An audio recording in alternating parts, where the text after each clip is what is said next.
Welcome back to a beautiful day. Saturday at the Players. Current temperature 77 degrees. The high today will reach 81. 0% chance of rain. Wind about 7 miles an hour. But as we learned on Friday, you just never know when a storm can move in. We had a brief shower late in the afternoon on Friday. Rosie, with the weather, it is unpredictable. Really is, Ryan. Its stats are more impressive than anything you'll read in the PGA Tour media guide. 5 times hotter than the sun, able to strike a target from more than 10 miles away, and so unpredictable, not even the best meteorologists in the world can tell you exactly where it will hit. I'm, of course, talking about lightning, and as we approach the summer golfing season, both on tour and within the amateur ranks, I was able to take a deeper look into how the phenomenon has affected an unfortunate few and what the tour is doing to safety protect both its players, its fans, and the golfing public at large. Yeah, I mean, it was only like a few hundred yards away from where. Ever since that day, every time I see anything, hear a siren, I'm back to the clubhouse. He said we were lucky that lightning hit us at a certain point in our heartbeat. He said if it hits you in a certain point in your heartbeat, it'll stop your heart. Horn went off, putting the flag in the hole and turned around. I was falling to the ground, smoke coming from my body. No matter the player, professional or amateur, man or woman, all have a common adversary. Thunder. Taking Christy Kerr by surprise. Golf is one of the top 3 outdoor activities where people get struck by lightning. The first 2 are fishing and soccer. The problem is people get struck when they're running for shelter, and a lot of people on a golf course, they run for shelter too late. Before the strike, give us a sense of the type of game you played out on tour and also your stature out on tour. Really had never gone through any kind of slumps. I'd played pretty well almost my whole career. So that really put a little bit of a bump in the road when we got hit with lightning.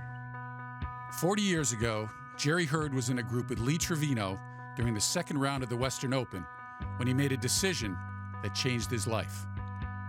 A guy came by in a cart, and I put my foot in the back of the cart, and I was going to ride with him. And Trevino says, hey, come on, Hurdy, let's just go sit down over here by the lake and put the umbrellas up and wait for it to pass. When we got hit with the lightning, my hands contracted, and I couldn't open my hands. I thought, man, I'm not going to be able to play golf again. I couldn't open my hands. We never were warned when lightning storms were coming on the tour. We just either got in them and then you got out, but I'm certainly aware of it now. Hurd and Trevino were the last serious incidents on tour involving players. At approximately 3 o'clock, an individual was struck by lightning. However, in just a 3-month span in 1991, 2 spectators, both making their way to their vehicles after play was suspended, were killed at the U.S. Open and the PGA Championship. All right, guys, just to give you a little weather update. There have been none since, and a large part of that success is due to the tour's 2-man crew of traveling meteorologists, Wade Stetner and Stuart Williams. Stuart, in your mind, how important is your job in conducting a PGA Tour event? Yeah, I mean, lightning is the #1 concern on the PGA Tour, so what we do as a meteorologist out here is to keep the players and the spectators safe. So not much going on the radar yet. There's a couple showers. 93 is when I really got my start, and then by 95, the PGA Tour had us out here full time. Tom just issued a severe thunderstorm warning. With larger galleries and fields, it is a full-time necessity, as was evident at the Honda Classic in February. There's no one-size-fits-all. In this instance, because it was such a slow-moving storm, we let it get to about 7 miles. Whereas, take yesterday for example, it is about 10, 11 miles out. Because it was a little bit quicker moving, we did a full-scale evacuation. You know, all the skyboxes, all the tents, ordered everybody out of there into permanent structures.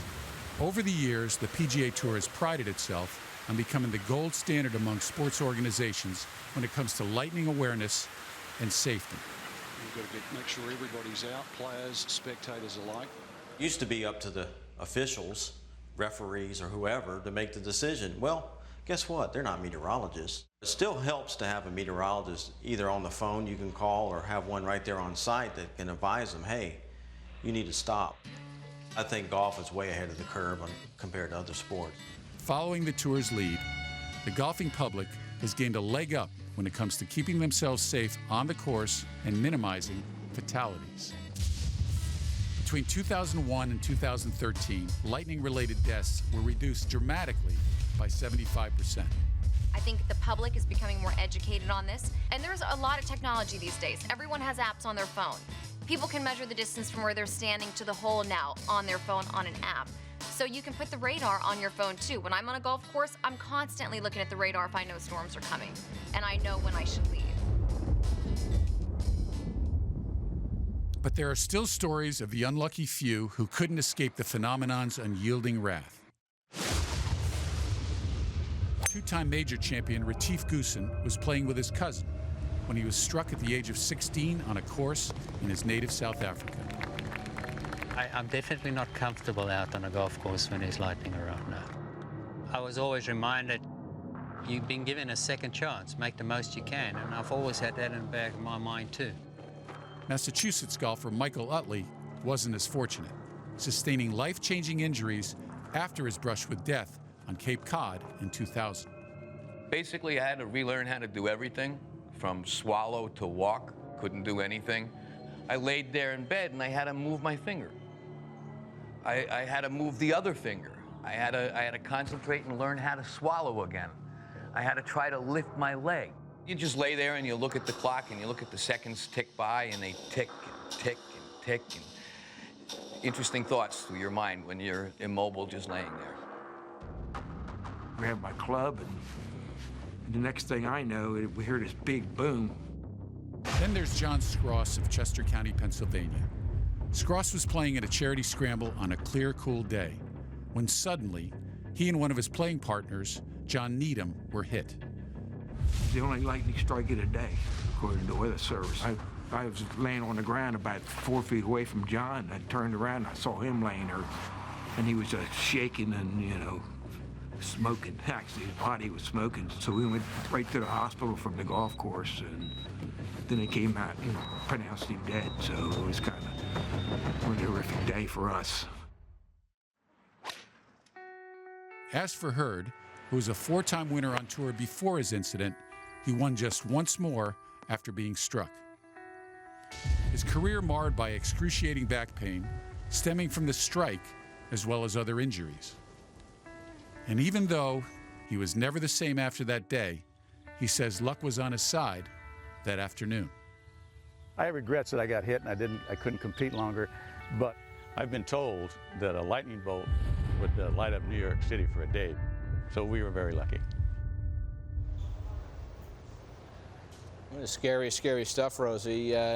Listen, we all play golf. We've all seen these storms roll in. What's the best place to be? Inside. I mean, David said it, you don't mess with lightning, obviously, and the tour has put enough elements in place now, as you saw in the piece, to protect the players, the fans, the caddies, and all the volunteers that are out here. But if you're out playing, don't think that you can jump on a golf cart and that's going to save you. There's not enough structure there, even with the rubber tires. As you heard the weather person say, there's a lot of technology out there that are apps you can download onto your phone that are free that'll help you. And finally, as I said at the top, go to a shelter that can sustain a lightning strike. That's your safest place. David? I see it. See the storms rolling in, see strike, and just gone. Run. It's not important enough. It is just a game, and it's scary what can happen and how it changes people. As soon as I see them out home, and we're gone out of there. Absolutely. When we come back, we will continue to update the golf course. Tiger Woods is out there. Tiger has made a birdie. Told you about that double bogey at 2. If you're going to get into contention, today is the day. 22 of the 33 winners here were 2 shots or less back entering the final round. Today is the day to get into contention. Tiger +2 on his day. We're back after this.